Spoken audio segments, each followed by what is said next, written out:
Welcome to the Pro Cheerleading Podcast, hosted by Mhkeeba and Brittany, two former NFL cheerleaders discussing hot topics in the pro cheerleading industry and revealing the truth behind the Poms.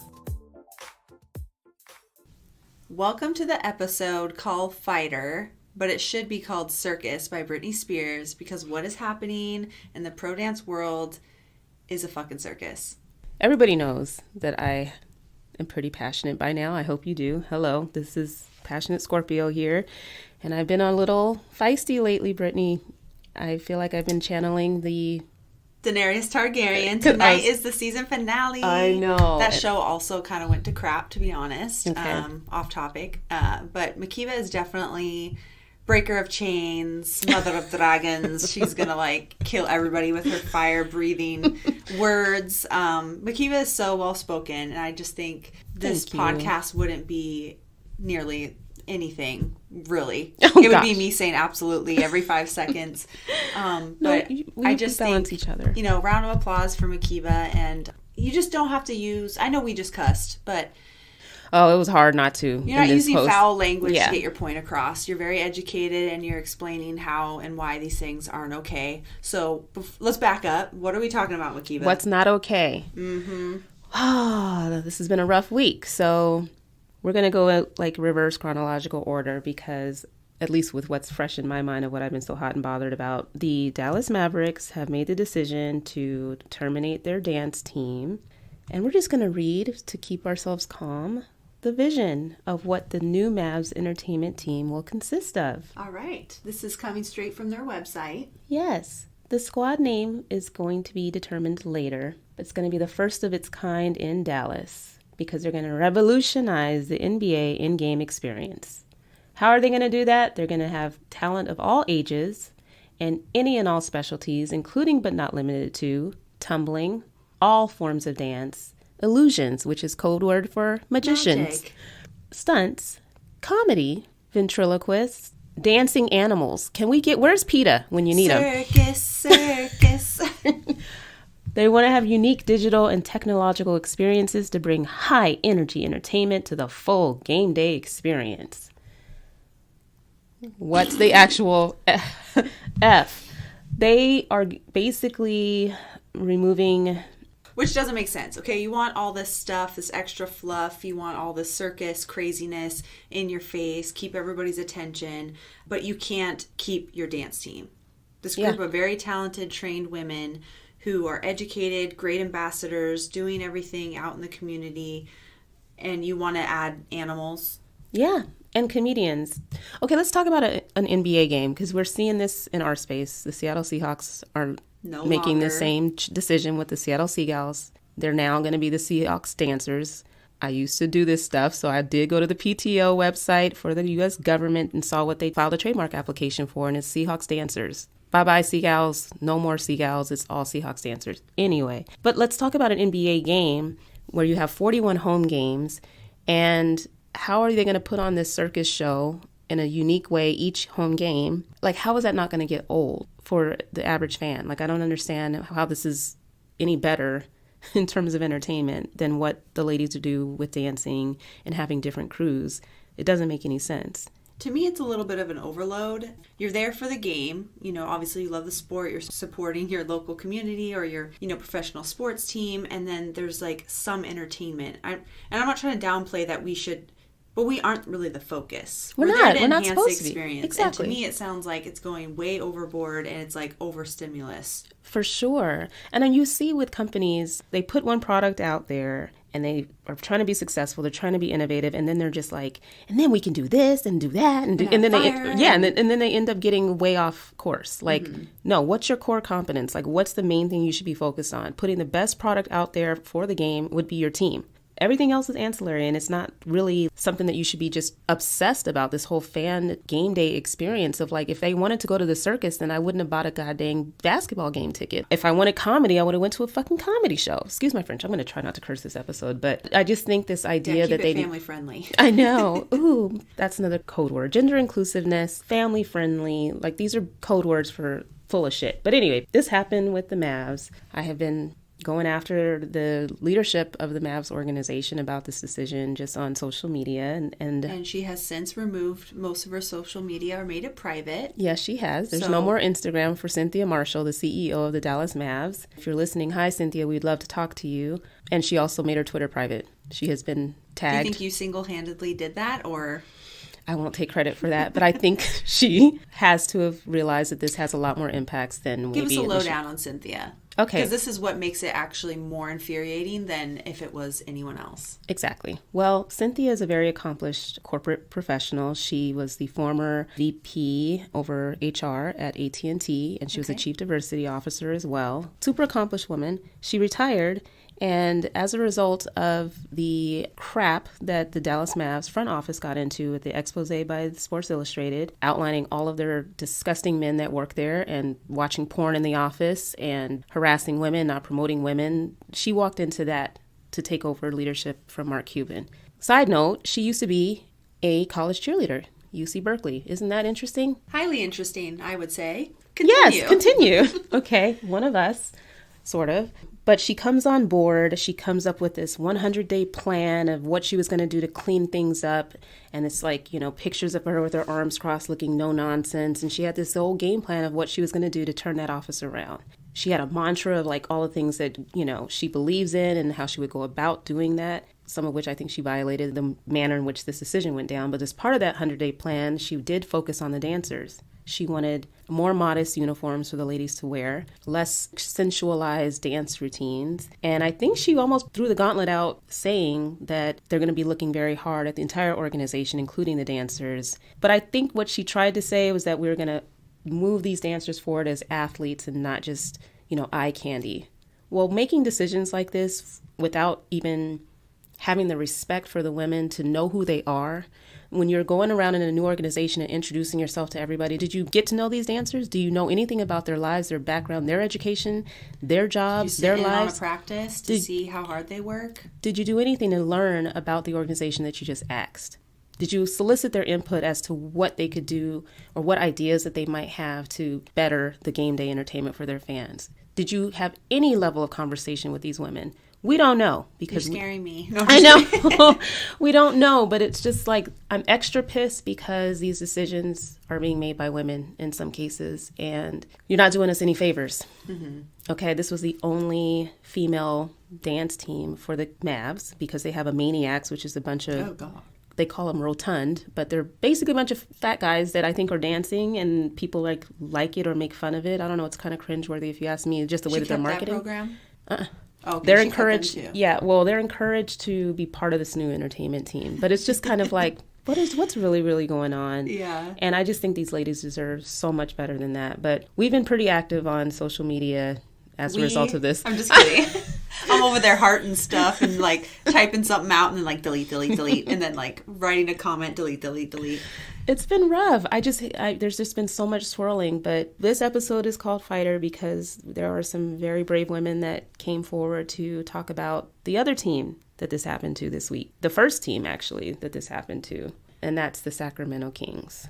And we were kind of discussing before we hit record that, we don't really have any problems with the gender inclusiveness that they're trying to adhere to. But I'm really concerned that with following that trend, they're also going to follow the trend of removing dance programs altogether. Mm-hmm. And, you're going to hear the girls kind of discuss that they have no bad will or thoughts about this new team being formed, but they're not also recruiting properly for success. So it's just, they're basically shooting themselves in the foot. Oh, it's going to backfire big time. Yeah. They don't have to wish bad because they're classy ladies, and I'm not trying to go savage and say that, but I do hope that this poorly researched concept fails because it makes no sense, and they didn't have to go about it in the way that they did. So they don't deserve success for that reason. Usually you kind of do some sort of, consumer market research to figure out what the appetite is for change or what people might want to see. And maybe they got some people writing in about, oh, I hate the dancers or whatever. And if this is the best that they could do to evaluate that kind of input and feedback from their season ticket holders and not even take into consideration the very group of women that are impacted, I just think it's going to backfire big time. Yeah. This is a whole nother conversation. But I don't get why they're upholding or like expecting so highly of us when they don't even expect that from their players. Thank you. Why are the players getting to slut around and cheat on Khloe Kardashian? Just like whatever. I know. And it's like, anyways. That is definitely valid.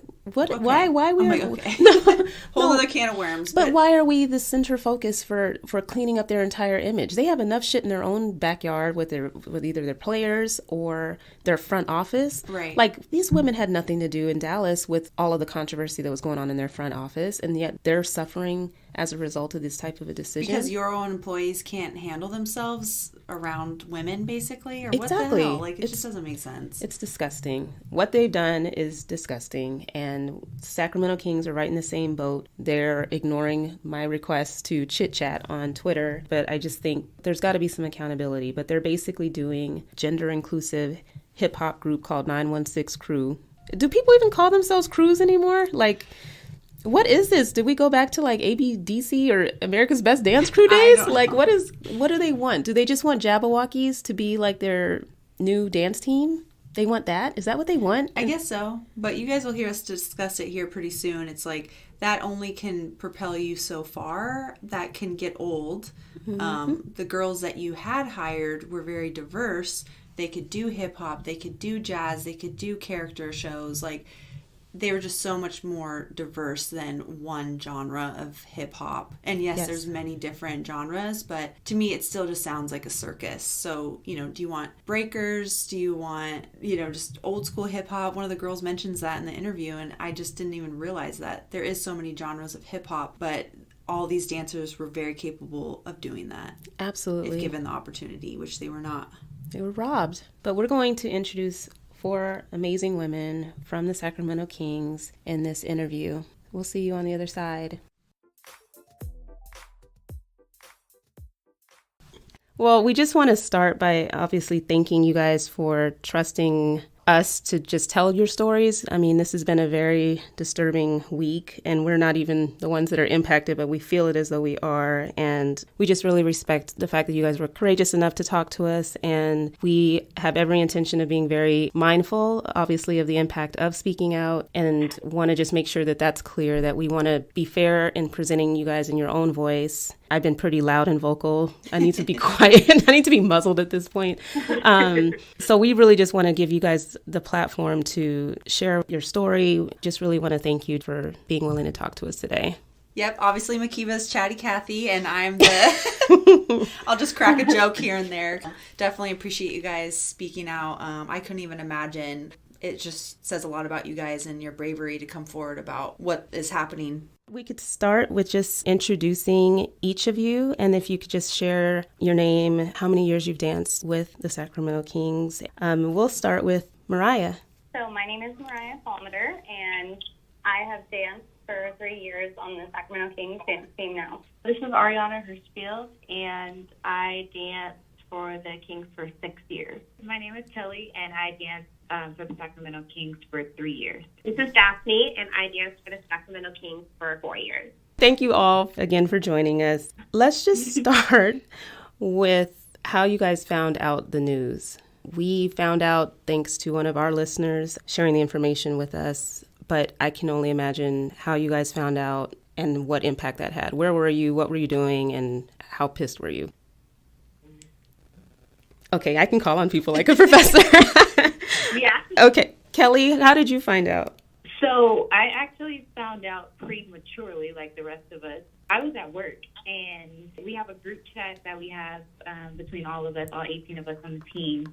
And I was super late to the party, but someone had sent a screenshot of a flyer of a new hip-hop crew. And like I said, I was working, busy sending emails, so I didn't really look too much into it until way after the fact when everyone is like, what is this? What is going on? And kind of reacting to it. Mm-hmm. And then we had already received an email about a conference call that was supposed to happen the next morning. And on that conference call, that's when they broke the news to us. Wow. They were basically they were getting rid of us.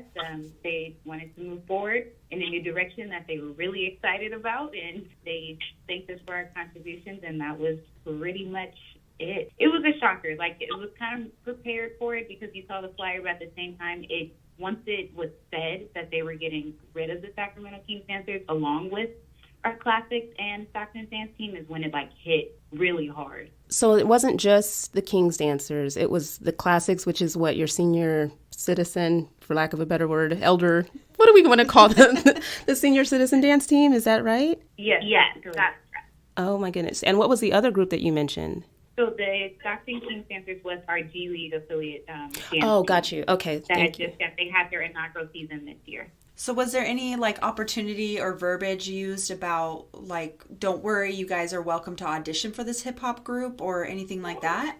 This is Mariah, and we definitely got the same welcome that our 80-year-old classics group got as well, and all inclusive, no matter what age. So they were telling the 80-year-old classics to try out for this team as well, and their response was, well, we can probably hit, but we can't hop. So we all got the welcome to audition, but it's going to be run through a third-party studio and not even through the Kings organization. Got it. That explains a lot for me, at least personally. Again, so sorry. I feel like I'm going to say that the whole episode. That's terrible. Any other reactions that you guys want to share to finding this out? Well, this is Daphne. Kind of just taking back off of being so shocked. I think that the idea was already going around throughout the organization of becoming co-ed, and we were all really prepared for that. But just the full extent of it was really what was so heartbreaking to us. Right. That, yeah, we were invited to re-audition, but it wasn't like we were invited, we weren't encouraged, I would say. So I think that's where the difference kind of is right now. Interesting. And technically, are you all still under contract? This is Mariah. Again, they said on the call that we are contracted until June 30th, but that we won't be having any more appearances. They won't be scheduling us on anymore. And basically, so we asked the question, our coach, you just fired our coach, and our payroll, like, how is that going to work? If I had an appearance the next day at 7 a.m. an hour away, so do I still go? Am I going to be paid for my time? Is that now community service? And they said, if you don't want to do them, you don't have to do them. And basically, we're not going to be scheduling any more appearances throughout your contract. I just got goosebumps because many of you have danced for many, many years on this team. And then for them to all of a sudden be like, now you're not ambassadors even for the community. You're not going to get paid. And it's not like that's why we do it. But to me, that's making the whole organization look bad even to the community, because now you didn't show up for that event because, you know, basically they don't really care, it seems like. On the phone call, also one of our classics was like, I understand you getting rid of the classics. We dance at only a few games, but really the dance team is your ambassadors of your company, and they do so much. And she basically came back with like, well, every employee within our organization is an ambassador, and we all do community work. So we're excited for the directional change here. Wow. Ooh. So it was a conference phone call that people got, or? Yes. Well, thanks for, you know, pushing down the PTSD probably for doing this conference call Oh my with gosh, us. seriously. Goodness. It's somewhat encouraging to at least hear that there was support for you guys with the other dance team, at least expressing that you guys have been, how many years of the program for the Kings Dancers? It's been, what, over 20 years? Is that what I saw? Over 30. Over Wow. 30 Over years. 30. And 1985, yeah. so I'm trying to not be the chick from Game of Thrones and just dragon torch this mic, but it's just such a slap in the face, because rebranding and changing direction is one thing, but there is a tactful and respectful way to show appreciation and gratitude for that long of a tradition. We saw this happen obviously last year with the San Antonio Spurs dancers, and it was also just as distastefully done. I mean, we don't have like an inside scoop on how that came down, but it's so disrespectful. I mean, we're talking through it because we wanted to make sure that it's very clear what the impact is for making a decision like this. Out of all of you guys, is there anybody that moved to the Sacramento area for this job to dance? This is Kellie, and yes, I did. I'm originally from Los Angeles. And you have a full-time job in addition to this role as well, right? That's correct. I do. I work at a high school out here, and I also coach at that high school. Wow. Correct me if I'm wrong. You know, you guys are not allowed to basically audition for any other team until after June 30th. And it's kind of like, well, there's not going to be any auditions past that possibly, or my options are going to be rather slim. Is that the correct assumption? Yes, this is Kelly. That's true. So, I mean, through your contract, you're still under that organization. So you can't just go and hop over to NFL without, or either terminating and resigning from your position. And the timeline of when we found out was Niners had already had their auditions. I think it was a day before or the finals for Raiderettes. So Raiderettes had already had their first couple of rounds, their preliminary round. So, and that leaves, with us being in Northern California, that only leaves the Warriors, and who are obviously in playoffs right now and don't have anything released. So that all depends on the individual. Are you willing to make that commute, make those adjustments to your life this short notice? For me personally, that's not an option that I have. So I'm just kind of out of a dance opportunity for right now, unless I decide to just go ahead and pick up and move again. Wow. What about the rest of you? This is Daphne. I didn't move here for this, but I have stayed in the Sacramento area longer and maybe sacrificed other job opportunities for this. So in one regard, I mean, I already wasn't planning on re-auditioning this next season, so this doesn't have that direct impact on me. But I do know the sacrifices that we've all made for this, and to kind of have it be taken away is just heartbreaking. Well, like me and Mhkeeba have talked about and you kind of already mentioned this, Mhkeeba, but the history and the tradition, and basically now you guys have artifacts of a team that is no longer kind of along those lines. Are you guys going to be able to keep your uniforms or anything like that? That program doesn't exist anymore. Keep the stuff. I'd be keeping every damn thing, but that's just me being. We honestly didn't have a lot of directive on this. They fired our coach and they didn't include her on the email. So there's not much that Jen can tell us now. She's not an employee of there. And then on the phone call, we got your position is no longer. That's about it. There's over 40 people on the conference call being fired, and we got probably 10 questions total that we can ask. So in that time, we're not worried about can we keep the uniforms, and that's the least of our mind. We're worried about what are the logistics of the new team, everything else was kind of going through our head, so we have no idea about logistics of anything else, basically. Got it. And has there been any communication from the team since then? None. No. None. Nothing. And who, not necessarily who, because I've been attacking people on Twitter and tagging people. So I actually, there was a John somebody that was mentioned in the press release. So I actually reached out to him on Twitter and he has not responded. But I was just curious at what level. Was it a VP? Was it a director? Who made the announcement to you guys? This is Ariana. So leading the call was the head of the HR department for the Kings. So she was there to answer our questions, or try to. Mm-hmm. And president of entertainment was the one who told us officially on the phone. Okay, duly noted.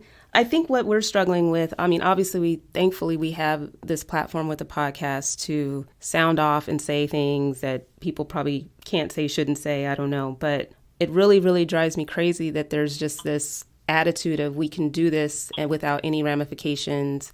Maybe we anticipate some backlash, but basically we're just going to have 18 upset, or 40, I guess, since it's all of the dancers, and we're just going to let it blow over and put out this hype squad crew crap, and everybody's just going to get over it and move on. There's just no thought to getting input from you all ahead of time, giving you a heads up ahead of time that this is the direction that they were thinking of going so that you can adequately prepare towards the end of your contract. Just shameful. That's the only word I can think of, is just didn't have to be done in that way. We see corporations reorg all the time. They can change directions, terminate a whole department, start a new department that's doing something very similar and just call it something else. This happens, but I would have expected better. And just based on the hypocrisy of all the scandal that happened in the NBA towards the end of the year last year that we covered on the podcast, every team that seemed to have a response, it was all canned that said, we value our dancers as ambassadors in our community. And, they all had the same canned message that it's just so hypocritical, because if you guys were actually respected as such, then they wouldn't have handled it in this manner. I said I wasn't going to be preaching, but I'm sorry if anybody can jump in. But it's listening to how you guys were informed and the level of information that you got. And firing the coach. I mean, it's just really disrespectful. Ariana, what I think that is interesting and crazy, and even how I've been seeing people's reactions on social media, is I just don't understand. Like, they are emphasizing and stressing that we need gender inclusivity and all of that, which, one, we have never not been gender inclusive. We've had boys try out for the team. We never have marketed our auditions solely for females. It's never been, any discrimination towards men. So the fact that they get rid of us completely instead of even allowing us to just go still co-ed. go on with our audition and have men, and then they are saying that based on looking around the league, they feel that hip-hop is the genre of dance that appeals to fans the most. But then that makes me say, why didn't you just tell us to only do hip-hop? I just feel like all of their reasonings, it doesn't make sense. There was no need for us to be gotten rid of completely. No. It doesn't add up. No, it doesn't. 1,000% agree. I was just thinking that. If you wanted more... It could have been so easy for us to just add boys and do hip-hop. Exactly. I mean, you were already called the Sacramento Kings Dancers. It's not like you were the Sacramento Kings chicks or like something girls or something like that, where you have to do a whole rebranding. Didn't they just kind of cater or like reach out to more of the males in the community or put it out there? Hey, we want to make our team more co-ed. Right. It's always had that opportunity, but we're really seeking it now. Also, this year we tried to be as inclusive as we possibly could. We danced with our breaker group that is an all-guy group. We worked our butts off to add inclusivity in all directions. We hired Oscar Hernandez to come in and dance with us, as well as another male dancer. Inclusivity also goes to disabilities. We danced with the Rollettes from LA. We flew them in because it's not only gender that you want to come across. Exactly. We danced with women in wheelchairs. We did literally everything we could. They complained about the colors we wore. We stopped wearing white because for some reason you don't like white. So anything that they asked us to change, we changed. So it's kind of disheartening that we didn't have the option, we didn't have the voice to add in that we were willing to change. We have guys that we were mentoring in the off season that are also very sad right now that they can't try out now for this team. I just feel like they're hiding behind this whole gender inclusivity. I feel like that is the reason they're putting out there, but that's not the real reason. No. I think the real reason is they just don't want to have that liability on them anymore, and not having a third party. But it's insulting to say that that's the reason why, because that doesn't add up, as we were saying. Right, and like you said, with them outsourcing the responsibility of running the team to this studio, I mean, essentially they are trying to move arm's length away from, any liability. I don't know. I don't know if there were issues with the Kings. I mean, we saw and we covered a lot of the issues that came up in the NBA with teams or the Yahoo article that came out. And I don't believe the Kings were named in that, but I'm sure just like what we saw in the NFL. No, we're not. Yeah, and what we saw in the NFL was just that even if the teams weren't in the news, they probably did a lot to look at their own shop to see how they were running their programs and what adjustments, if any, that they should make. But we saw this with some teams in the NFL that decided to either do away with their team altogether, like the Buffalo Bills when the women raised issues with pay and treatment, and then trying to I think they were already outsourced, but it's just they want to distance themselves from a liability perspective. It's definitely an excuse. The funny thing is, somebody even asked on the conference call, is the liability, is this the reason that this is happening? And they said, oh, no, that has nothing to do with it. I think they're hiding behind the real reason. Mhkeeba brought up a point to me off air that, they're always trying to be more family friendly and all this stuff. And Mhkeeba brought up an amazing point, or someone else commented on it. And she told me a parent was like, well, why, if you want it more family friendly, why don't you cut down on the alcohol consumption and serving? It's almost like they're hiding, they're using the dancers as an excuse and blaming and saying that, like they're too beautiful, they're too sexy, they're too this and that. It's inappropriate for families, but you have people getting slammed at the games and thrown up in the bathroom. Exactly. Like I did one game. So this is Mariah speaking again, and I'm a mom. I have a 6-year-old that watches me practice every single night. She watches me bust my butt. I tried out for the team 3 years before I made it. She has seen me struggle to get to where I was, and she saw how much work it took for me to rise above and be in the position that I was. And so it's crazy to me that they say that. And there's so many internet trolls right now going crazy, comparing this to segregation of whites and blacks and all of this stuff, where I am so proud to have been where I was and to not have been just a pretty face people think that we are. Like, talk to us. We've never had a conversation with our CEO. We've never had a conversation with anyone. You don't know anything about all of my degrees that I hold, how many hours I put into your community and smile and brave a face for your community. And I'm damn proud of what I've done through this organization for children. And I think that we are all amazing role models for every single soul watching us, boy or girl or teenager or adult. No matter what, we have done an amazing job. And I don't think that anybody on this team got the credit that they did. And I'm proud that my daughter has somebody like this to look up to. And I hope the new team, gender inclusive or not, is held to the same exact standard. Wow, we can just stop the interview right now. There. Mic drop. I'm serious. No, Mic drop. definitely. I mean, gosh, you just said so many powerful things. And that's why we are just so upset, because of that lack of respect. I mean, we felt that even while we were on the Seahawks dance team. Well, it's happening to us too, guys. The Seattle Seagals are no more. We have now the Seahawks Dancers. They filed a trademark application May 2nd for a rebranded team. They just held hip-hop auditions yesterday, and our tradition of over 40 years is now gone, so great. But where was I going with this? It's just so damning, because I think we felt while we were on the team that they didn't even necessarily know who comprised the team. Like you said, they don't look at our bios and know, oh, hey, we have a JD MBA on the team, or we have people with different career paths. If only they knew, and their total lack of respect for all the hard work that goes into it, because if you think that we're replaceable, being an advanced hip hop dancer doesn't make you a professional dancer necessarily that can serve all these different roles. I'd love to see how this works out.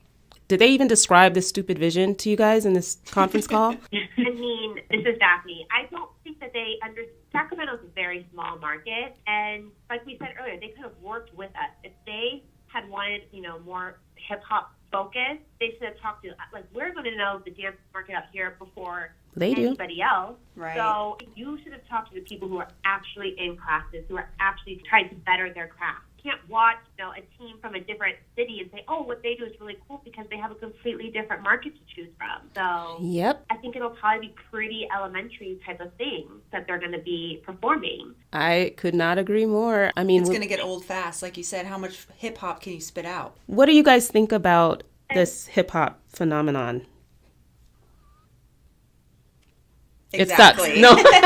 No. This is Kellie. I mean, I think that there's a lot that you can do with hip-hop. I personally am more in favor of the hip-hop style. Like, that's just my personal comfort zone. So I think it can be entertaining, but also with that, like, there's a lot of different levels to hip-hop. Like, you have that elementary, more old school type of vibe hip-hop, and you have the super intricate hip-hop, the pop-in and locking. Like, we don't know what this new crew is at all that they're forming, or to what extent of hip-hop dancers that they're looking for. Are you looking for hip-hop tricks? We don't know what it is. Is it more of the Usher style, Michael Jackson? Who knows? We don't know. They didn't tell us. I think there's a lot you can do with hip-hop. The idea of it does have an opportunity to be something exciting, and it may be something that could have been a great addition to the game day experience. However, I think the main thing is just like how they went about it, and how classless the route was to make this happen was, when it didn't have to be that way. And it still could have gotten your hip-hop. You still could have gotten your gender-inclusive message across that you want to brand and put out there. All of that could have been possible in a much classier way. For sure. Totally. Daphne, and they could have utilized the women that were on the team, because we're already trained. We're trained to be in the community. We're trained to be representative. So now you're going to start from scratch. So it would have been nice to have that respect, make us want to make that transition with them. So that way we could have brought in so many more people. But now you don't have any, I don't know, I can't speak for everybody on the team, but if a lot of them are not willing to try out for this new one, that kind of says a lot about the direction. And I feel like that's going to put a bad taste in a lot of dancers now. Agreed. And nothing would be more powerful. I'm sorry, Brittany, you were going to say something. So I'll shut up. I'll try to shut up. Well, no, I just agree that you guys could have been an amazing resource. And maybe we're veering off topic here, but do you know anything about the auditions, like when they're holding them? I wonder what they're going to do if nobody shows up. That's what I was secretly hoping for. I asked that question, and they said, "Oh, we're very confident we'll have a good turnout." Oh my goodness. When is auditions? Because I'm gonna go like I don't know. We're gonna have pink and black posters picketing Yes. outside of the audition. Gosh, dang it. They said that they're going to be mid-June, but as far as how these auditions are going to be run, like the process, who's judging, who's picking, who's choreographing, they don't know any of that, and they're supposed to be in a month. Right. Yeah, good luck with that. Then again, they say they don't know these things, and they also said that about our team and how things are going, and we don't know if we're just adding guys to you, but you had to have known for however long. I'm sure we just don't know. They know. They probably They know, yeah. The lawyer in me gets really fired up because I just think because you guys were under contract and the timing of them knowing about this decision and kind of knowing the industry and the impact that having some notice of this coming up would have allowed you guys to pursue other opportunities. I don't know how long it's been since the Kings regular season ended, but that would have been ample time for you to at least hit the ground running, whether you're represented by an agency or whatever, to audition, consider, moves or things that you need to make to continue your dance career. And at first I was thinking, well, maybe they're pushing them in this corner where they're going to keep that and retain that talent, because if you guys really just want to dance that damn bad, then you'll put up with the bullshit and show up at this audition. And I was like, well, are they trying to back them into that corner? At least thinking some of them have to come back. No, they cut the program and left you guys high and dry. Really. And how would you guys describe the dance community in Sacramento? I mean, I wish there was just some level of unity, because dancers in general, it's a tough industry. I mean, for someone, they might think, hey, this is my chance. I'm going to shoot my shot. Now they got rid of the dancers and maybe I can actually live out my dream. But I just wish there would be some solidarity so that nobody shows up to these auditions because of how much of a slap in the face it actually is. Yeah, see, this is Mariah, and I personally feel like the dance community is more upset with us and not understanding why we wouldn't try out for this team. And even we have 7 rookies this year that there's no loyalty ties yet. You're kind of new and you're just really here to dance, and everything else kind of comes on as the years go on. But there's so many people on, like I said, those internet trolls right now that are saying, well, why aren't you just trying out for this team? It's the same exact opportunity. I don't understand why you wouldn't just do this. That's not the problem. If I wanted to just dance and not care, I would go volunteer my time and just take class. It's the values and the morals and wanting to be heard, wanting my voice to be heard, wanting to be appreciated, and wanting to be respected, that I'm not going to put my dancing ability out there just because and miss all of these other characteristics that I deserve as a human being. Exactly. Yeah, because your talent has value. Once you're on the team for a few years, that'd be crazy. It would feel like going backwards, I think, at this point. Right. And I do sincerely hope that they at least get some people that maybe were on the team before, like some of our new girls that try out. So for us who know how it used to be, and even throughout the season, we were talking about how, wow, they don't really use us for anything anymore. And it was slowly, in hindsight, I could see it coming because they were not utilizing us the way they used to in previous years. So, and what do you mean in terms of promos? Would be hard. Yeah, in terms of just us being, really some of the faces of the organization. They didn't use us for any promos, really. We used to have, random little photo shoots or just fun things throughout. And we didn't have anything. We didn't even get photo cards or a poster or anything until the last 2 weeks where the season ended. So it was just, we were so undervalued by that point. Yeah. And we tried. Kellie was in charge of social media, and she was putting out ideas, asking for us to be able to do more things and try this and try that, and every single thing was being shot down. Kellie definitely tried. Wow. Exactly. Yeah, this is Kellie. I tried really hard. There was even now, Daphne saying, thinking back in hindsight, you can almost see it coming. I had tried to put together a photo shoot where we were using items from our team store just to kind of promote. I thought it'd be something that would be super fun for us to do. That's nothing to do with dancing, just kind of fun, get together, take some photos, and then we're promoting merchandise for the organization at the same time. Awesome. I sent it over to the head of the social media and, never got a response. And then they put up photos of some new gear of people that aren't us. And it's like, okay. Wow. Like, I'm trying to work with people and put us out there and get all these cool ideas, and you're constantly being told no, we're going to do it, but then it never happens. And just like, okay, well. Or they just used your great idea. Was there any change of leadership within the Kings organization? I mean, I think for the Seahawks, we're seeing, with the passing of our owner, Paul Allen, the new leadership as a result of his passing away, but sometimes that kind of shakeup might happen as a change of guard, so to speak. Is there anything about the Kings front office in terms of personnel that may explain where all this idea would be coming from? We got a new owner, but that was like 4 years ago. I think. So there hasn't been anything as far as, upper management, someone being new coming in. That hasn't happened in a while. So these are all the same people that have been around for the past couple of years. I don't think that has anything to do with it, just because they've been where they are for a few years now. This would have happened as soon as we got new owners, and it didn't. So I just feel like they are trying to base their decision off of what other teams are doing, which is fine because, we're all in the same league. You don't want to be too far to the extreme, but they sent somebody to Atlanta to look at their dancers and use that to compare to make this decision. Look at your target audience. Yeah, it's not the same. Atlanta, Georgia, and we are in Sacramento. That is so different. Right. And what works in one market is not necessarily going to work in the other. Right. Could not agree more. I mean, what someone was describing of the whole greet you and hype you up phenomenon, I don't think that would ever land well in Seattle. No. No, not in the least bit. But it should have give out a flannel night or something. Exactly. That's what we would have here.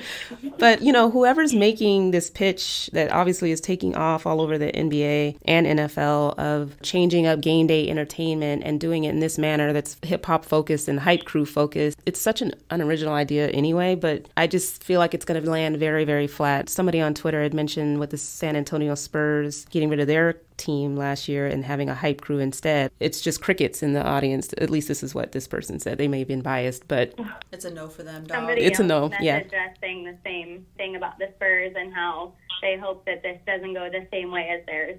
You guys have seen the social media trolls and the pulse out there. I tried to look at it from different angles. The Mavs CEO mentioned that she wants everybody to feel comfortable when they come to the games. And if somebody has a 10-year-old child, she doesn't want the mother to have to cover their eyes. And we know what it's like when we're kind of like the unappreciated, unsung hero. Nobody's probably going to write in and say what an amazing job that we did performing at their kid's school and their kid talked about it all the time and they really look up to us. We're not going to hear the positive feedback. They're not necessarily going to write in with that. We're hearing that directly. And only the people who are so upset or pissed about something, probably irrationally, those are the people that are going to write in to complain. But it's just such an unbalanced view of what we bring to the table. Like you were just saying about the community and not ever getting the praise, that's the kind of the most upsetting part too, is that I had a sponsor of our organization, someone from Sierra Nevada, who wrote me a letter and thanked me for how I changed his daughter's life, and now they have to let her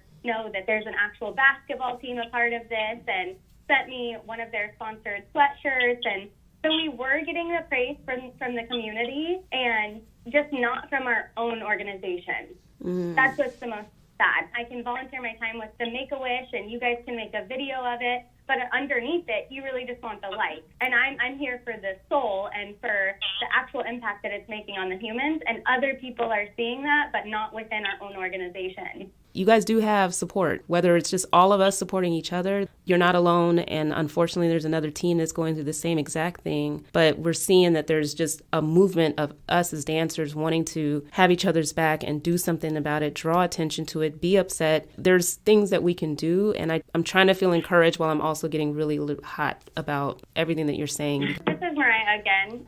One of my last statements, I just want to say that we don't wish bad on the new team coming along. We hope that the fans are entertained.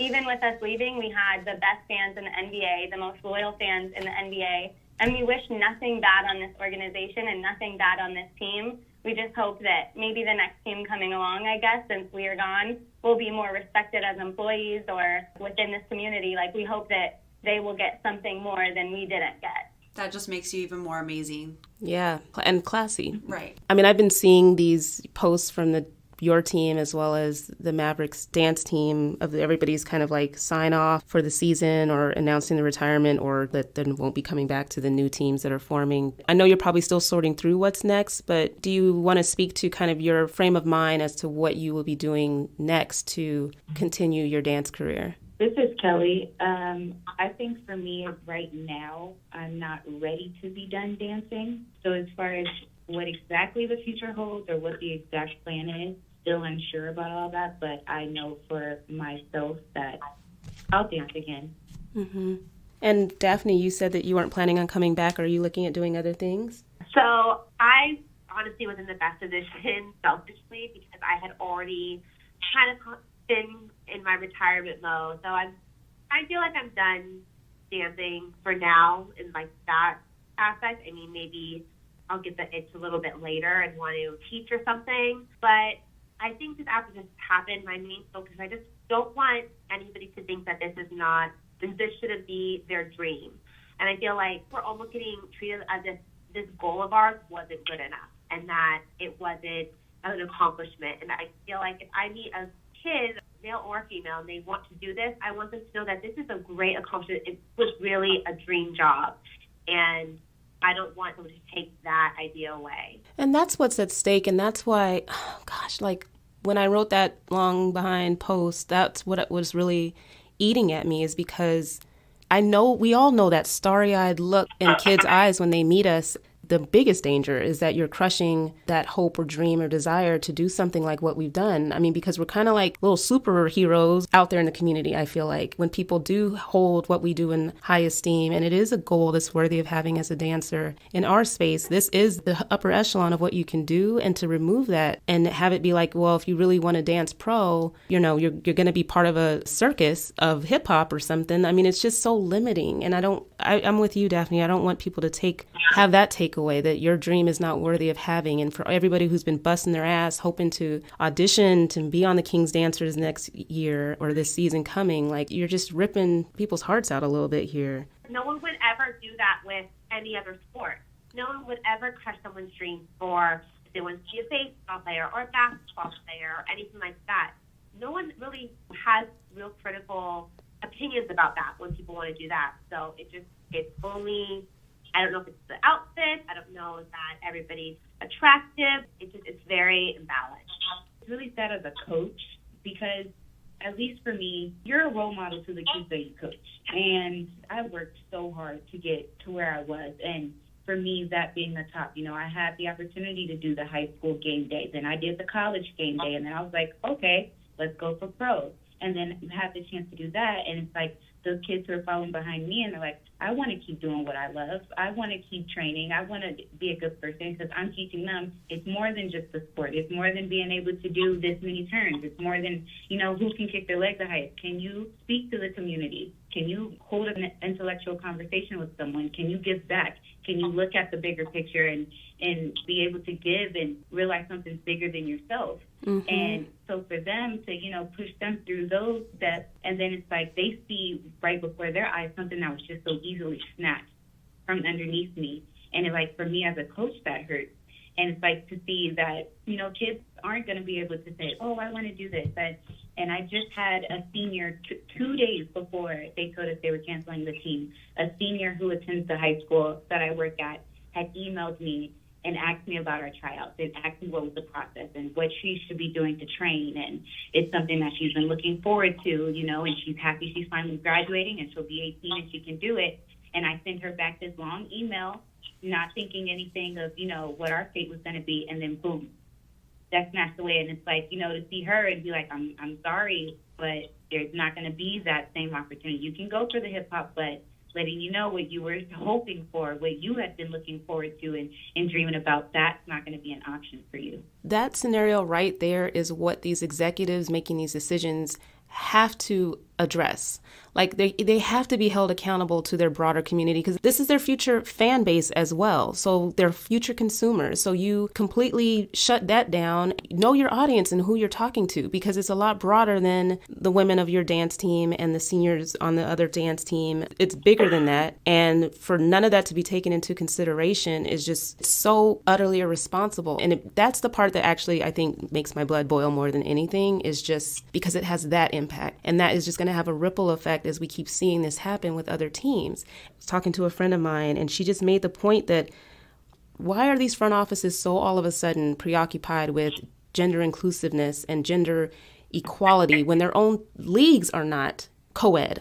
Like, cut the shit, really. Like, I mean, we have the WNBA. There's all kinds of gender inequality issues there. You have the LFL where these women are badass football players and they're playing in freaking lingerie just to have an opportunity to do what they love and to show that they are skilled at football. This hypocritical, gender inclusive spiel is just so full of shit because if they really were about that, then they would be looking at every goddamn team that they manage as an organization and really start asking those questions to push that. Why are you focusing on the pro dance and cheerleading teams? I don't freaking get it. I think that they knew that we wouldn't, or I think they thought that we wouldn't really try and stand up or do anything. It was just such a market that, I mean, I think that they really didn't expect us to really have this response, or they didn't care. But that's why I think it's so nice to have a platform like this to get our message out there and for people to hear who we really are. And we're not just what, you know, is on our poster, what you see performing.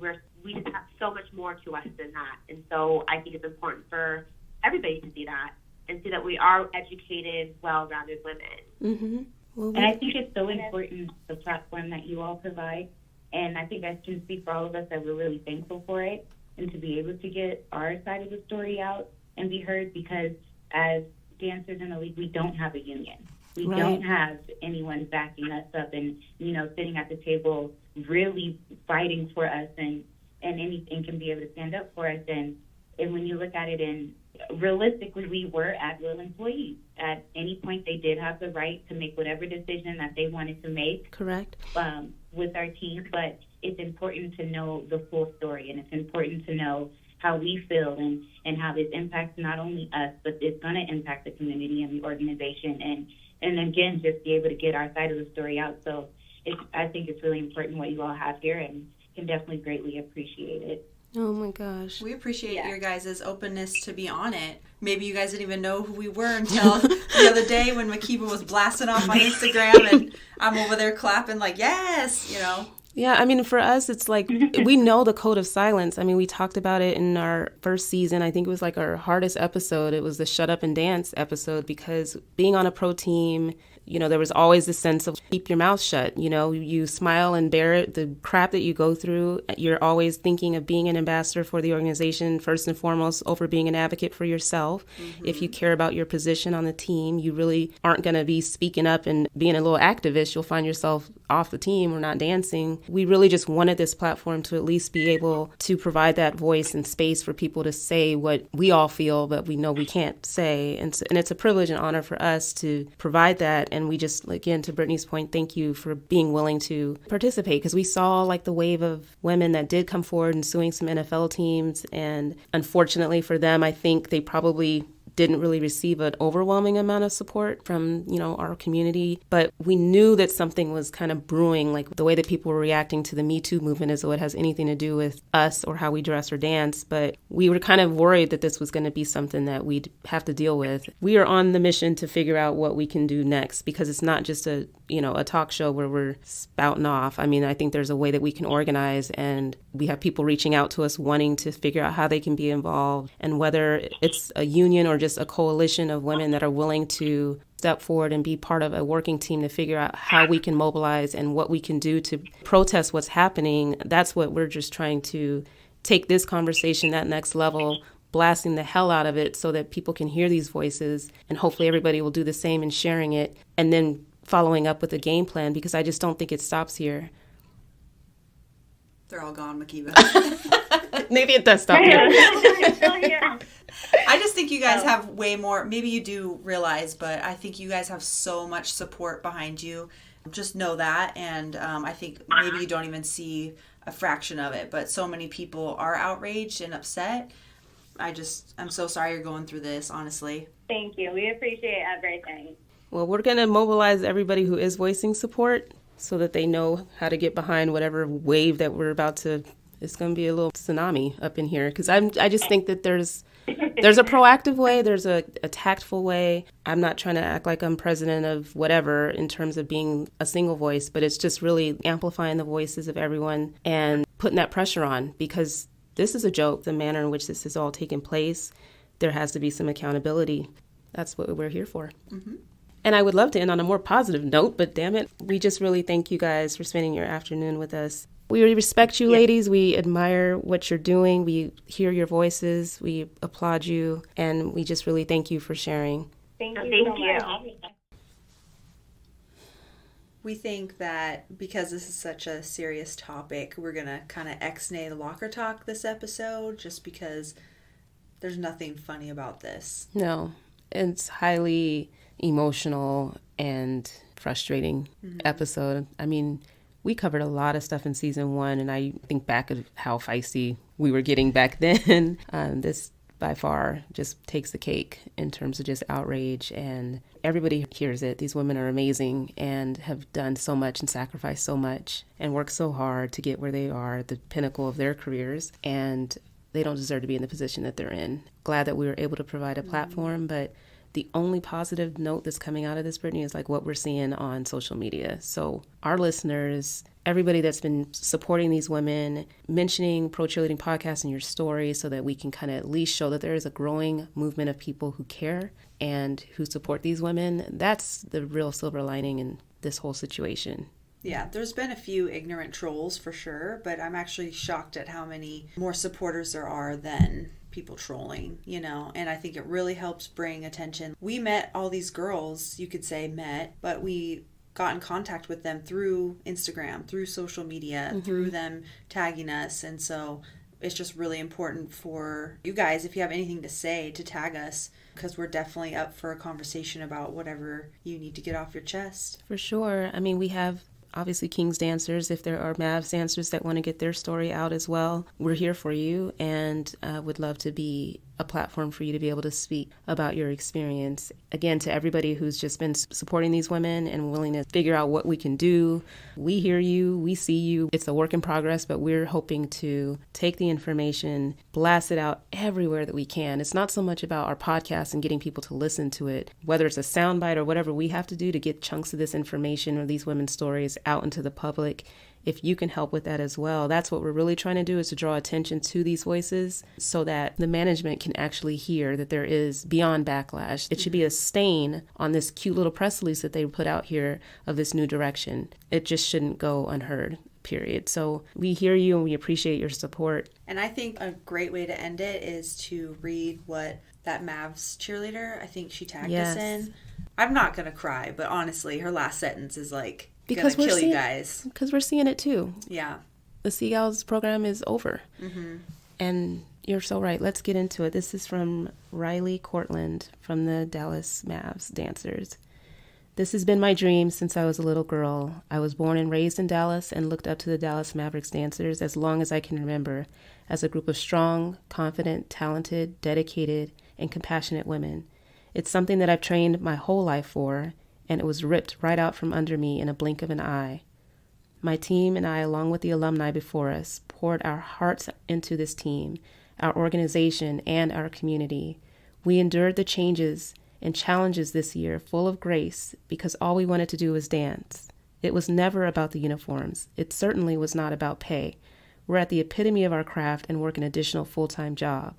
We did it because we wanted to live out our dreams. We loved dancing at the highest level for the greatest fans in the NBA. We loved that we were making an impact in our community and the youth. We loved the sisterhood. Now, the only female Mavs entertainment group, there are 3 male groups, is being replaced and taking the blow from mistakes that were made in the workplace by a group of men, a scandal that we have zero ties to. I'm sharing this in hopes to spread light on the situation and to stand up against something that I believe is wrong on several accounts. I'm infuriated, but mostly heartbroken. The Sacramento Kings Dancers said it best. Thank you for the opportunity to love so hard that it hurts so much to say goodbye. Oh, fuck. I am about to cry. We hear you, ladies. This has been all of our dream, to dance, and to dance at this level.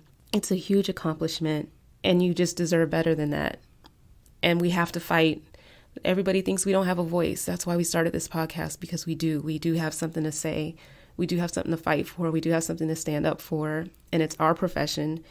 We're the only group of women that can relate to everything that we go through, everything that we experience, everything that we sacrifice, all the hours, all the time, and the passion for just everything that we do. It's not just dance. It's just being a good human being. It's being out there and connecting with people. And we just want you to feel supported, because we understand and can relate. And we're heartbroken too, but we're damn sure going to pick up the pieces and figure out how to fight. So stay tuned, everybody. Please follow us on our social media. I'm out there on Twitter starting shit per usual. The Twitter handle is @ProCheerPodcast. And our Instagram is Pro Cheerleading Podcast. And we have a Facebook page that we are not really operating at the moment, but we know that that is a way that things go viral. So we want to start to get that information out on the Facebook page as well, so you can like our page and share our recent posts. Yeah, post away. We wish we had a nifty little hashtag to make that go viral as well. But until next time. Let's Keep see. your eyes on the I still don't know our fucking thing. Do it again. Okay. Until next time. Keep your eyes on the sidelines.